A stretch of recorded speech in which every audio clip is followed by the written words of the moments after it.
My review of Gone Girl is going to be up this Thursday. If you guys haven't been paying attention to my channel, I have been reviewing every single David Fincher movie. Prior to that, my week in LA really effed me up. So now I gotta get like 4 reviews up in one day. I've already talked about every single movie that came out before The Social Network, and now we're gonna talk about The Social Network. I remember seeing this movie in theaters thinking, this is one of the best screenplays ever written. It's amazing to be able to see a movie when everything just comes together perfectly. It's a film that has David Fincher's incredible attention to detail in his directing, but a script by Aaron Sorkin that is just as meticulous with its dialogue, as well as performances by Jesse Eisenberg, Andrew Garfield, and even Justin Timberlake that are fantastic. These things coming together make The Social Network one of David Fincher's most respected movies. It's a movie that made a lot of David Fincher's critics kick themselves because for a while people were like, David Fincher just makes gross serial killer movies. I mean, he can't direct a real movie. First off, not only do I completely disagree with that, but people were actually saying that. And second, The Social Network just really proved them wrong. This movie explores the creation of Facebook by Mark Zuckerberg, played by Jesse Eisenberg. We're not going to talk about the fact that Mark Zuckerberg has said a lot of this movie is false. I don't care.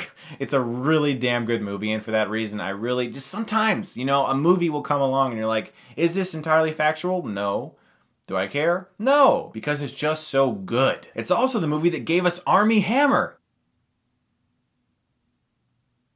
I guess that's not really worth praising. It's really rare to find a movie that is basically just a bunch of conversations that is as entertaining as any summer blockbuster out there. And The Social Network is that film, because you're watching someone who is trying to meticulously craft and create his perfect thing, while behind the camera is David Fincher trying to do the exact same thing, which is kind of cool to think about it like that. A lot of people refer to this movie as the best movie about our generation of people who are entrepreneurial through the internet. And I can see why that'd be true. It's a really interesting look at someone who is trying to start a wave of creation and no one else seems to be on his side because the internet was already around, but the social media aspect was in its little ant phase. And because of his creation, a lot of people have been able to find jobs that they never would have had before. But the corruption and the darkness that was involved with Andrew Garfield's character and people who are arguing and squabbling over the rights and who needs money and who needs to have the copyrights and all that stuff